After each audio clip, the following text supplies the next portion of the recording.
Coming up on The Shield, Valparaiso's annual Popcorn Festival was held this past weekend. And we have more updates on the much-anticipated dance marathon coming in November. That and more, you're watching The Shield at 6 o'clock.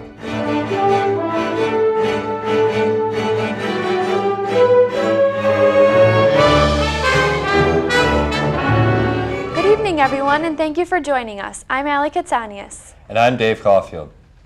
Late last week, Valparaiso University Graduate School and Continuing Studies held Africa Fest, a festival whose plans are to continue the goal of bringing a sub-Saharan institute to campus. This year's festival brought excitement to not just Valpo students, but to members of the community as well. This year, the festival focused on Nigeria through things like intricate artwork, paintings and jewelry and other artifacts. Students and others could see the economic impact that has been thriving in this country. Students were asked to join in on a panel that talked about the Nigerian economy, culture, and arts in the country. Many African dignitaries were invited to attend the festival. There was a Nigerian village market, educational tables, and writers. There were also students of the Visa organization and others who did hair braiding, face painting, and crafts. What made this festival so unique is that it was streaming live on the web for people who were not able to make it. Even President Heckler was able to stop by and take part in this Valpo tradition. In just a few short months, Valparaiso University's Greek Life Council will be hosting their first annual dance marathon in the Hara Union Ballrooms to benefit Riley Children's Hospital and the Children's Miracle Network. Stephanie Barcello and James Lockridge are two of the delegates involved in organizing and promoting this event. One of the main rules for a dance marathon is to be on your feet and stand on your feet the entire time. So for the entire 6 hours that Valpo is putting on this dance marathon, everyone has to stand on their feet. And the meaning of that is to be able to feel what these children are going through and stand in their feet. The event will take place on Sunday, November 11th from 1 p.m. until 7 p.m. in the Hara Union Ballrooms. There will be food, games, and of course dancing. Students, faculty, and staff are invited to assemble teams of 10. Each team of 10 is encouraged to raise $200 and each individual entry is encouraged to raise $20. All proceeds will benefit Riley Children's Hospital and the Children's Miracle Network. Well, a lot of the money that is donated to Riley, both by dance marathons and other donors, goes to making the hospital feeling more like home. I mean, of course, it also goes to a lot of its state-of-the-art services, but some of it goes to making the hospital feel more like home, because there are some kids that will be there for months at a time, and so they need a nice place to stay, a nice place where their families can rest and visit with them as well. And so when the hospital is made to feel more like home, it makes their healing process easier, and the whole uncomfortable situation that they're in a lot better to deal with. Join us for a fun night of dancing and make a difference in a child's life. For more information about this year's dance marathon, contact the Greek Life office or check out their Facebook page at Valparaiso University Dance Marathon. With a few weeks into the school year, activities have begun. One way to get involved, stay fit, and learn self-defense is to join Valparaiso University's Karate Club. The club got its start on the Valpo campus in 2005 and is taught by Adam Theros, who has been a black belt and has taught since 1998. Karate Club meets Mondays and Wednesdays. The 7 to 8 p.m. class is open to anybody, and the 8 to 9 p.m. class is open to members of the World Tang Soo Do Association. The Valparaiso community held its 34th annual Popcorn Festival this past weekend. The crowds were able to enjoy beautiful weather in downtown Valpo while they were entertained with magic, music, food, and of course popcorn. This Valpo tradition has been around since 1979 as a way to salute the Indiana native Orville Redenbacher and popcorn. As always, the festival was a poppin' good time for all. And with a quick check of your Valpo weather forecast, Storm Shield Chief Meteorologist Matt Schaefer joins us from the Storm Shield Weather Center. Good evening, Matt. Good evening, guys. It's been an absolutely gorgeous couple of days here. Temperatures getting up into the 80s during the day, but dipping all the way down the 50s at the night. That's because of these clear skies are allowing the sun to warm us up during the day, but all that heat escapes all night. Perfect example of the summer to fall transition period. We'll see if these conditions will continue in my full forecast coming up in just a few minutes. All right, thanks, Matt. We'll have a look at your Crusader sports when we return. You're watching The Shield at 6 o'clock.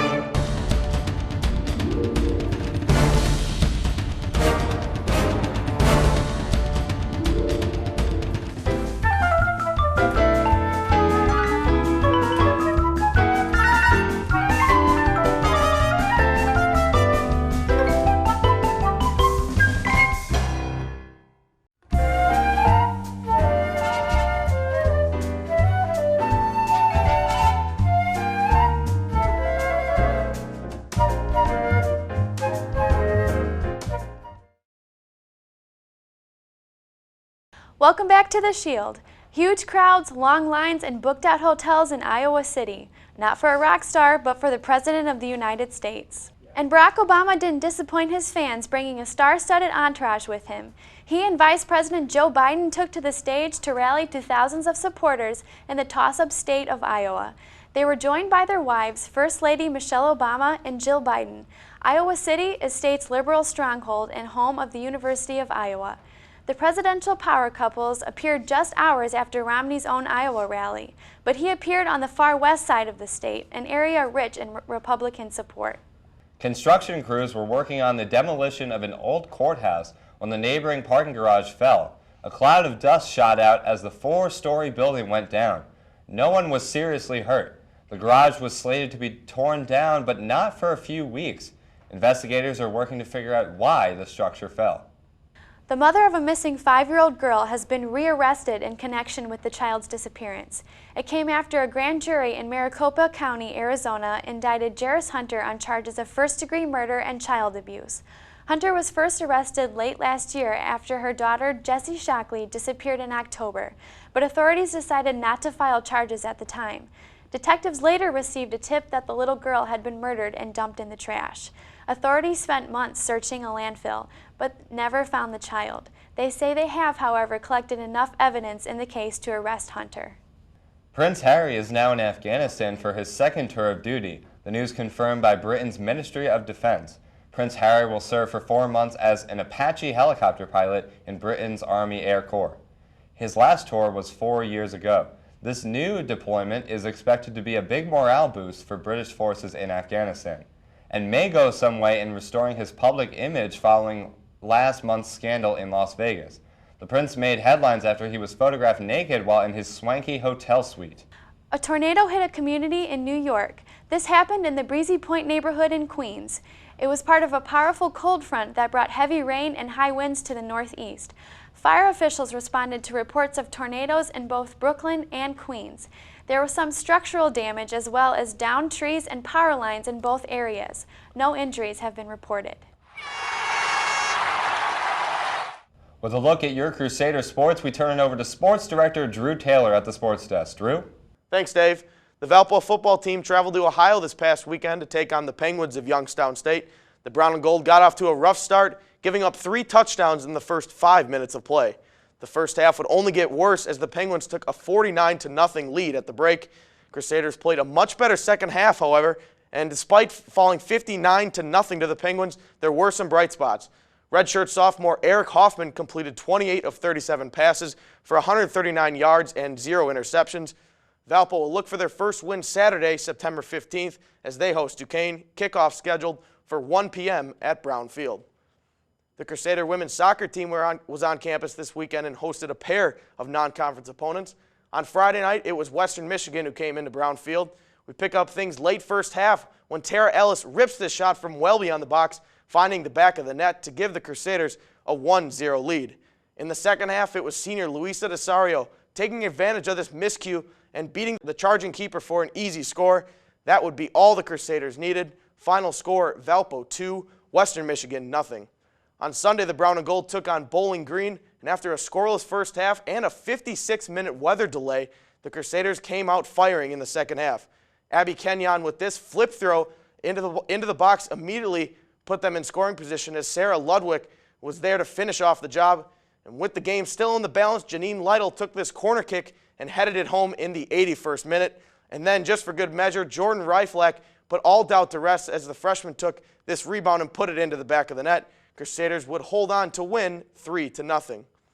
With the win, the Crusaders remain undefeated at home in 5 tries. Also, goalkeeper Christian Mansky received some early season accolades as she was awarded Horizon League Defensive Player of the Week. The Brown and Gold will start a 4-game road trip beginning at IPFW Sunday the 16th, game scheduled for 5 p.m. The men's soccer team was on the road this weekend. On Friday, the Brown and Gold had their toughest test of the season as they took on 9th-ranked UC Santa Barbara. Junior Todd Vervink scored off a corner kick in the 29th minute to give the Crusaders a 1-0 lead. However, the Gauchos would prove why they are ranked 9th in the country as they scored 2 second-half goals and hung on for a 2-1 victory.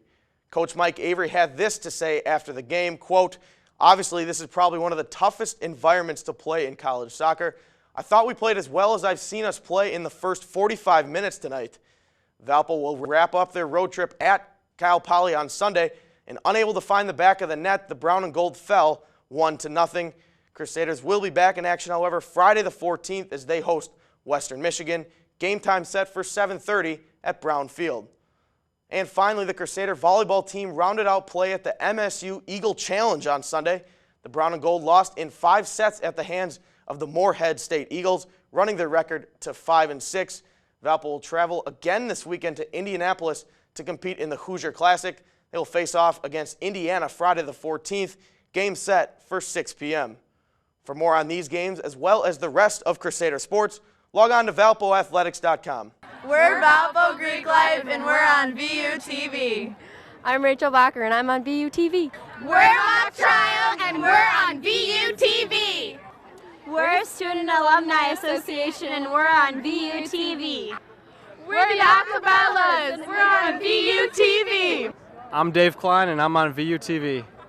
Welcome back to the Shield. After a very warm last few weeks, temperatures are finally starting to drop. Will we see this cool weather continue? Storm Shield Chief Meteorologist Matt Schaefer joins us in the studio with more. Hello, Matt. Hey, Dave. Yeah, it's been a really nice last couple nights. It's been sleeping weather, open your windows up, nice cool breeze coming in. But during the daytime, we've gotten a lot more of that sun, and that's been plenty of sunshine, is making very summer-like conditions. However, for the next few days, we'll see a little bit of increasing clouds, and a chance of rain comes into play on Friday. But after that rain is through, we're looking at a mild weekend with no rain in sight for the foreseeable future after that.